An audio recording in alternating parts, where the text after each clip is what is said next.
வணக்கம் மக்களே. டைட்டில் பார்த்துருப்பீங்க. அதுக்கு முன்னாடி ஒரு சின்ன விஷயம் சொல்லிக்கிறேன். நேற்று ஒரு வீடியோ போட்டிருந்தேன், செங்கல் வாங்க உதவி செய்யுங்கன்ட்டு. அதுக்கு நிறைய பேர் எனக்கு கமெண்ட் பண்ணியிருந்தீங்க, ரொம்ப சந்தோஷம். அதில் ஒரு 2 கமெண்ட் இந்த வீடியோவை முழுசாக பார்க்காம இருப்பாங்க பாருங்கள்.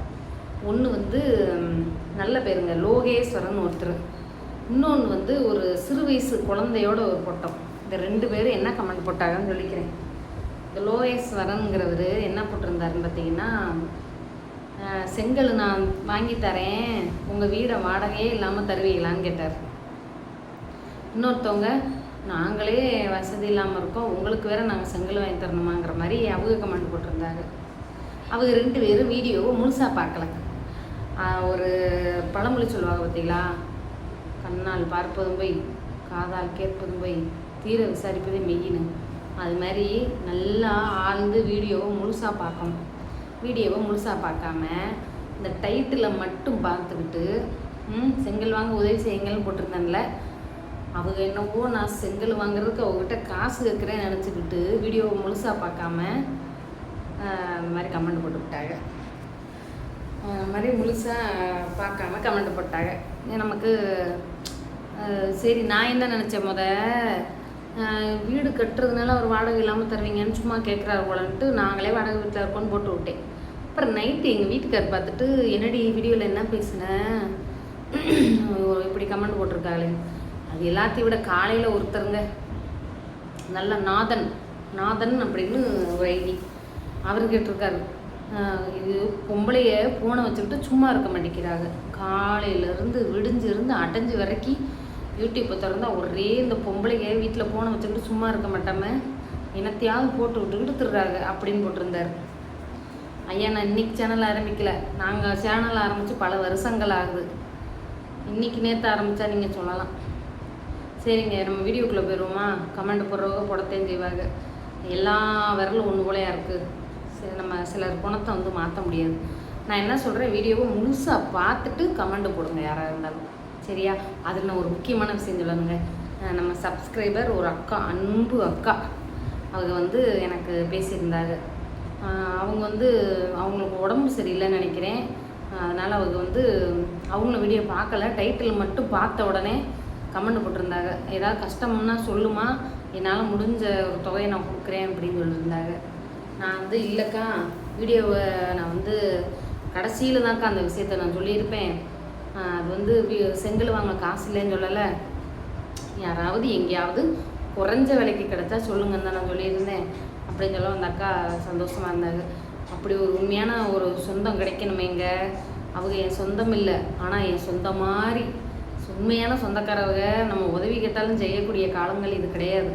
நான் அதனாலேயே வைராக்கியத்தோடு வாழ்ந்துக்கிட்டு இருக்கேன். சொந்தங்கள்னு சொல்கிறது நான் எங்கள் வீட்டுக்குள்ளே உள்ள சொல்லலைங்க. எங்கள் வீட்டுக்காரோ, அவங்க அண்ணனோ, அவங்க தங்கச்சி அப்படி சொல்ல வரல. சொந்தக்காரவர்னா இந்த மாமா, சித்தப்பா அந்த மாதிரி முறைகளில் இருப்பாங்கள்ல, சொந்தக்காரவர்கள், சுற்றுப்புறங்கள், அவங்களும் சொல்கிறேன். அப்படி நாங்கள் யாருக்கிட்டையும் நாங்கள் கையேந்தவும் மாட்டோம், போய் உதவின்னு நிற்கவும் மாட்டோம். உழைச்சி நம்மக்கிட்ட இருக்கிற வரைக்கும் நல்லபடியாக கட்டி உடைய போயிடுவோம், அவ்வளோதான். நான் என்ன வீடியோவில் கேட்டேன்னா, செங்கல் எங்கேயாவது கம்மியாக கிடச்சா சொல்லுங்கன்னு சொல்லியிருந்தேன். சரி, நம்ம வீடியோக்குள்ளே போயிடுவோம். மணி ஆயிடுச்சு. இதே பேசியிருந்தால் இதே 4 நிமிஷம் ஆயிடும். பாப்பாவை நாய் கடிச்சிருச்சுன்னு போட்டிருந்தேன், பார்த்துருப்பீங்க. நம்ம பாப்பா கிடையாதுங்க. நம்ம பாப்பா வீட்டை வாசலை விட்டு வெளியிலே போகாது. கீழே இப்போ நாங்கள் மேலே குடியிருக்கோம்ல, கீழே ஒரு பாப்பா இருக்குது. நம்ம சுந்தர் இருக்கான் பார்த்தீங்களா, சுந்தரை விட கொஞ்சம் சின்ன வயசாக தான் இருக்கும். சின்ன பாப்பா ஒரு 3 வயசுக்கிட்ட இருக்கும்னு நினைக்கிறேன். இங்கே ஒரு நாய் ஒரு 4-5 நாளைக்கு முன்னாடி நான் அந்த தர்ணி சுந்தரையும் கூப்பிட்டுட்டு போகும்போது சுந்தர ஒரு நாய் கடிக்க வந்துச்சு. நான் இருந்ததுனால கள்ளக்குடிக்கை அடித்து விரட்டி விட்டுட்டேன். சும்மா வருது போல் பின்னாடி அப்படின்னு நினச்சேன் நான். அது இல்லாமல் பார்த்தீங்கன்னா, இப்போ 2 நாள் அந்த நாய் ஆளுகளை கடிச்சிக்கிட்டே இருந்திருக்கு. அதுவும் சின்ன பிள்ளைகளை தான் கடிக்குது அந்த நாய். அப்போ இந்த பிள்ளை நேற்று காலையில் பையனை பசங்களை வேன் ஏற்றி விட்டுட்டு கரெக்டாக 8:50க்கு வேன் வந்துடும். காலையில் ஏற்றி விட்டுட்டு வந்துக்கிட்டு இருந்தேன். அந்த பாப்பாலாம் விளாண்டுக்கிட்டு தான் இருந்துச்சு. பக்கத்தில் பூவெல்லாம் வாங்கிட்டு இருந்தாங்க. எப்பயுமே நாங்கள் இருக்கிற இடம் கலகலன்னு இருக்கும். ஏன்னா மேலே 4 வீடு, கீழே 4 வீடு, மொட்டை மாடி 4 வீடு, பக்கத்தில் காம்ப்ளெக்ஸு. இங்கனுக்குள்ளே உள்ளவங்க எல்லாருமே வாடகைக்கு உள்ளவங்க தான். பார்த்தா நல்லா நம்ம ஊர் பக்கம், மதுரை பக்கம் மாதிரி நல்லா கலகலன்னு இருக்கும் இந்த இடத்துல, நாங்கள் இருக்கிற இடத்துல. அப்போ பிள்ளைகளாம் விளாண்டுட்டு இருக்கும்போது இந்த பாப்பாவை நாய் கடிச்சிருச்சு போல். இந்த இருக்குது பார்த்தீங்களா, இங்கே இருக்கும் பாருங்கள் சிங்கப்பல்லுன்ட்டு. உங்களுக்கு இப்போ ஒருக்காக காட்டுறேன். இந்த பல்லு குழியாக விழுந்து பக்கத்தில் உள்ள பல்லு லேசாக தடை விழுந்துருக்கு. உடனே போய் ஜிஹெச்சு இங்கே சோப் போட்டு கழுவுங்கன்னு நாங்களும் சொன்னோம். அவங்களும் கழுவிருப்பாங்க போல். ஒரு நாய் கடிச்சிருச்சுன்னா உடனே சோப் போட்டு கழுவிட்டு அதில் என் பக்கத்தில் ஒரு அம்மா எருக்கம்பால் ஊற்று அப்படின்னாங்க. ஐயோ அப்படிலாம் ஊற்றக்கூடாது, நிறைய பேர் இந்த மாதிரி தப்பு பண்ணுறாங்க. நாய் கடிச்சா உடனே எருக்கம்பாலை ஊற்றணும் அப்படிங்கிறாங்க. அப்படிலாம் செய்யக்கூடாதுங்க. நாய் கடித்த இடத்த சுற்றி நல்லா சோப் போட்டு அதெல்லாம் கழுவிட்டு உடனே நம்ம ஜிஹெச்சுக்கு போயிடணும். இந்த நாய்க்கடி, பாம்பு கடி, இந்த பூச்சி, விஷப்பூச்சிகள் கடிக்கெல்லாம் ப்ரைவேட்டில் வந்து மருந்து அவ்வளோவா இருக்காதுன்னு நான் கேள்விப்பட்டிருக்கேன். அதனால் இந்த ஆரம்ப சுகாதார நிலையம்னு சொல்லுவாங்க பாருங்கள், அங்கே தான் இந்த மருந்து எப்பயுமே ஸ்டாக் இருக்கும். அதனால் நாய் கடித்தாலும் சரி, பூச்சி பட்டு கடித்தாலும் சரி, உடனே ஆரம்ப சுகாதார நிலையத்துக்கு போயிடணும். இன்றைக்கி காலையில் அந்த பாப்பாவை மட்டும் கடிக்கலைங்க, இன்னொரு தம்பி இன்றைக்கி விடிய காலையில் ஒரு 3 மணிக்கு ஒரு பையனை கிடச்சிருக்கு. விடிய காலையில் 3 மணிக்கு அந்த பையனை என்ன எதுக்காக கிடச்சிச்சு நீங்கள் கேட்டிருக்கலாம். அவங்க வீட்டு வாசலில் தென்னை மரம் இருக்குது, தேங்காய் விழுந்திருக்கும் போல். தேங்காயை எடுக்க போன பையனை அந்த நாயை கடிச்சிருச்சு.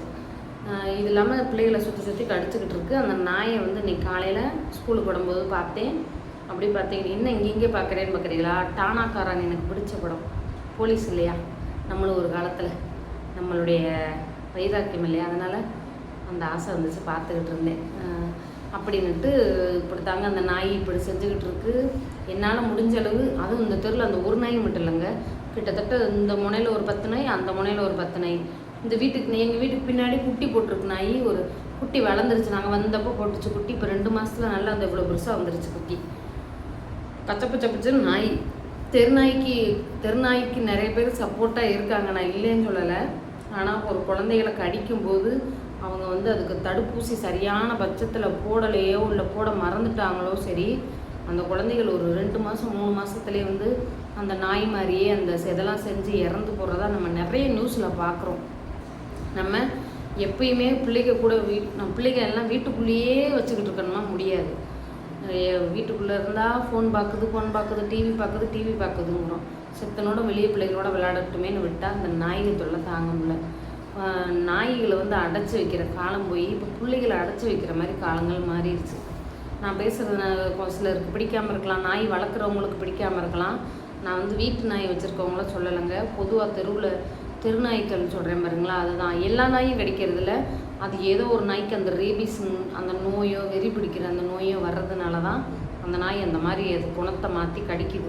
இந்த நாய்க்கு இந்த நோய் இருந்துச்சு, ரேபிஸ் நோய் இருந்துச்சு அப்படின்னா அந்த நாய் இன்னொரு நாயை கடிக்கும்போது சண்டை போட்டுக்கிறோங்க பாருங்கள். நாய்ங்கள்லாம் சண்டை போடும்போது இந்த நாய் பல்லு அதுக்கு பட்டாலோ அப்படி அந்த நாய்கிட்டேருந்து இன்னொரு நாய்க்கு பரவும். இது நாய்க்கு மட்டும் இல்லாமல் அந்த நாயை பிள்ளைங்க விளையாடும் போதோ பிள்ளைங்க மேலே பல்லு பட்டாலோ நகம் பட்டாலோ அந்த நோய் வந்து வரும். இது வந்து இந்த வீடியோவை கொஞ்சம் ஒரு விழிப்புணர்வாக மோட்டிவேஷனாக நினச்சி பாருங்கள், பகிருங்கள், லைக் பண்ணுங்கள், சப்ஸ்கிரைப் பண்ணுங்கள், சப்போர்ட் பண்ணுங்கள். இது எல்லாருக்குமே பயனுள்ள வீடியோவாக இருந்திருக்கும்னு நினைக்கிறேன். பாப்பாவுக்கு நாய் கடிச்சிருச்சமோ நம்ம பாப்பாவை நினச்சிக்கிறாதீங்க, எதை நினச்சிக்கிறாதீங்க. நம்ம பாப்பா இல்லை, கீழே உள்ள பாப்பா தான். வீடியோ பிடிச்சிருந்தால் மறக்காமல் சப்போர்ட் பண்ணுங்கள். பாய்.